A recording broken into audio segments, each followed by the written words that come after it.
حجاج بن یوسف ظالم تھا، ظلم کرتا تھا، زیادتی کرتا تھا۔ حضرت سعید بن جبیر ایک تابعی بزرگ تھے، اتنے بڑے بزرگ تھے کہ ساری رات نماز پڑھتے تھے، سارا سال روزہ رکھتے تھے۔ ایک دن انہوں نے ممبر پہ بیٹھ کے کہا کہ حجاج ظلم سے باز آ جائے ورنہ اللہ کی لاٹھی بڑی بے آواز ہے۔ حجاج بن یوسف کو پتا چلا کہ حضرت سعید بن جبیر نے میرے خلاف بات کی، بلا لیا، کہنے لگا تو نے میرے خلاف بات کی ہے؟ فرمانے لگے کی ہے۔ کہنے لگا تجھے پتا ہے میں قتل کر دوں گا؟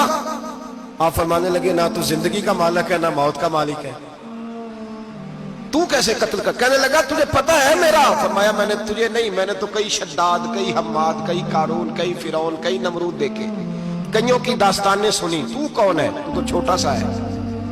ایک جملہ ہے مولانا جلال الدین رومی کا، بڑے درویش تھے، ایک بات کہہ گئے، کہنے لگے نمرود جتنے پیسے نہیں، فرعون جتنی حکومت نہیں، قارون جتنی دولت نہیں، ورنہ فرمانے لگے میرے زمانے میں بھی کئی لوگوں کا خدا بننے کو دل کرتا ہے، کئی لوگوں کا دل کرتا ہے، لیکن نمرود جتنے پیسے، فرعون جتنی طاقت اور قارون جتنی دولت نہیں، ورنہ ہو سکتا ہے لوگ دعویٰ کر جائیں معاذ اللہ ثم معاذ اللہ۔ یہ آج سے کئی سو سال پہلے وہ کہہ رہے ہیں، آج تو حالات بڑے ابتر ہیں، اس کی نسبت خطرناک۔ فرمانے لگے حضرت سعید بن جبیر تو زندگی موت کا مالک نہیں۔ کہنے لگا پکڑو، قتل کرو اسے، لے جاؤ۔ جب پکڑ کر کھینچ کر لے جا رہے تھے نا تو حضرت سعید بن جبیر مسکرانے لگے، اور ظالم کے سامنے مسکرائے تو اس کو بڑا غصہ آیا، یہ میرا مذاق اڑاتا ہے؟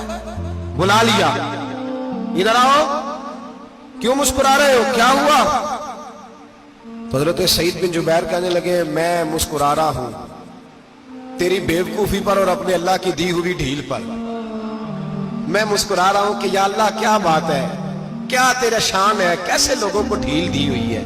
میں مسکرا رہا ہوں تیری بیوقوفی پر کہ تو سمجھتا ہے شاید مجھے پوچھنے والا کوئی نہیں۔ کہنے لگا اس کو باہر نہ لے جاؤ، میرے سامنے قتل کرو۔ ٹھیک ہے جی، قتل کرنے لگے تو حضرت سعید بن جبیر نے منہ کعبے کی جانب کر لیا، انی وجہت وجہی للذی فطر السماوات والارض حنیفا وما انا من المشرکین۔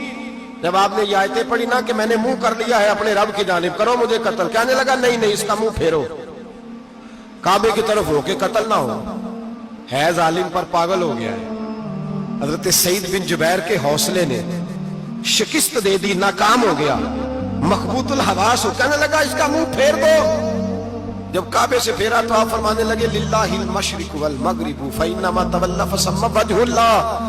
اللہ فرماتا ہے تو مشرق اور مغرب سارا ہی اللہ کا ہے، جدھر بھی منہ کرو گے ادھر اللہ ہی اللہ ہے، جدھر بھی منہ کرو گے ادھر اللہ ہی اللہ ہے، چاروں جانب۔ پھیر دے جدھر منہ پھیرنا ہے، تو نے پھیر دیا منہ۔ حضرت سعید بن جبیر کے گلے پہ خنجر رکھا تو آپ نے ہاتھ اٹھائے، کہنے لگے اے اللہ میرے بعد اسے کسی اور پر مسلط نہ کرنا،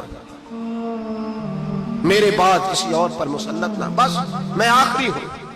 جب آپ ذبح ہوئے تو اتنا خون نکلا، اتنا خون نکلا کہ لوگ کہتے ہیں جتنا اونٹ کے وجود سے نکلتا، تر ہو گیا سارا اس کا دربار۔ ایک سمجھدار آدمی کو بلا کے کہنے لگا اتنا خون میں نے پہلے کبھی، میں نے بڑے بندے قتل کرائے ہیں پر اتنا خون نہیں نکلا۔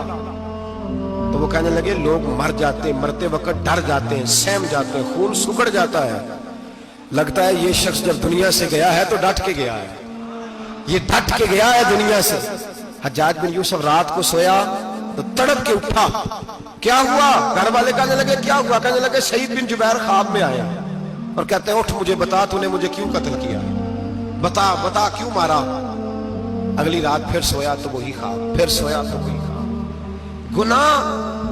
گناہ نفسیاتی مریض بنا دیتا ہے، ظلم تجھے مخبوط الحواس کر دیتا ہے۔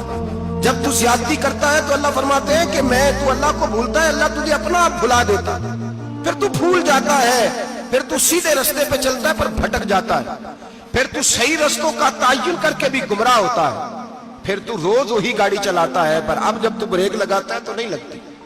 جب گناہوں کے ساتھ تو مخبوط الحواس ہوتا ہے تو روز وہ کاروبار کرتا ہے، لیکن جب تیرے گناہ تجھے گھیر لیتے ہیں پھر اسی کاروبار میں تو نقصان اٹھاتا ہے۔ حجاج بن یوسف تڑپتا ہے، روتا ہے، یہاں تک کہ بیمار ہو گیا، پیٹ میں درد ہوتی ہے، پتہ نہیں کیا ہوا، تکلیف ہوتی ہے پتہ نہیں. سارے حکیم طبیب ڈاکٹر کوئی نہ سمجھ سکا کہ بیماری کیا ہے. جو بیماریاں خدائی ہوتی ہیں ان کا لوگوں کو پتا, جو آزمائشیں رب کی جانب سے ہوتی ہیں وہ ڈاکٹروں کے ہتھے نہیں چڑھتی. جو تکلیفیں اللہ دیتا ہے ان کا حکیم طبیب علاج نہیں کر پاتے, مشکل. اور شفا اسی وقت ہوتی ہے جب اللہ دینا چاہے, اور جب رب ہی دینا نہ چاہے تو بڑے بڑے ڈاکٹر کہتے ہیں کہ ہمارے سے بس کی بات نہیں رہی. بغداد سے حکیم آئے, پیٹ دیکھا, کہنے لگے نہ تیرے معدے میں کوئی دقت ہے, نہ تیرے جگر میں, نہ کسی اور جگہ. ماجرا کیا ہے؟ ایک آخری علاج ہے, آخری. وہ کیا؟ گوشت کا چھوٹا سا ٹکڑا دھاگے کے ساتھ باندھ کے منہ میں ڈالا, اور پھر ایک باریک سا تنکا لے کے اس کو اندر ڈالنے لگے گلے میں. وہ گوشت کا ٹکڑا جب حلق کے اندر اتر گیا, اس حکیم نے واپس کھینچا تو کیسے ایسی بدبو آئی جیسی کبھی سوگی نہ تھی. جانور کیڑے مکوڑے لگے ہوئے باہر نکلے, اور جب دیکھا تو جتنے محل میں لوگ بیٹھے تھے چلاتے ہوئے نکل گئے کہ یہ کیا مصیبتیں ہیں. حکیم بھی اٹھ کے دوڑنے لگا. کہا تجھے کیا ہوا؟ کہنے لگے حجاج تیری بیماری زمینی نہیں, تیری مصیبت زمینی نہیں. کہا میری مرض تک تم کیوں نہیں پہنچ پا رہے؟ تو کہنے لگے لگتا ہے تو بد دعا کا مریض ہے, لگتا ہے تو ظلم کا مریض ہے, تو جبر کا مریض ہے. تڑپتا رہا, سسکتا رہا. ایک وقت وہ بھی آیا کہ گھر والوں نے کمرے میں بند کر کے تالا لگا دیا, دیوار سے ٹکرے مارتا. وہ بھائی جو گناہوں کے بیمار ہوتے ہیں انہیں شفا نہیں ہوتی, جو ظلم جبر بربریت کے بیمار ہوتے ہیں انہیں سکون قلبی میسر نہیں آتا.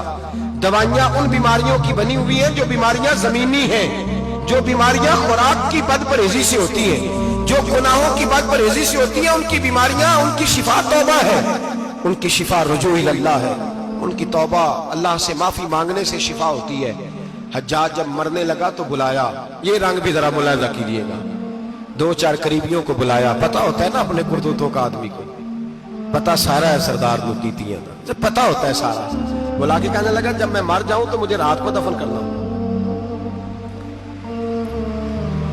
کیوں بھائی عورت ہے؟ کہنے لگا نہیں رات کو دفنانا. ٹھیک ہے رات کو دفنا دیں گے. پھر کہنے لگا جب صبح ہو جائے تو صبح ہونے سے پہلے پہلے میری قبر زمین کے برابر کر دینا, نشان مٹا دینا. کا وجہ تو کلمہ پڑھتا ہے, حضور کا حکم ہے کہ قبر کم از کم ایک بالش, ایک گٹھ اونچی ہونی چاہیے زمین سے کم از کم, تو تیری قبر مٹا دے. وجہ پتا ہوتا ہے اپنے ظلموں کا. کہنے لگا مجھے پتا ہے لوگ میرے مرنے کے بعد میری قبر بھی نہیں چھوڑیں.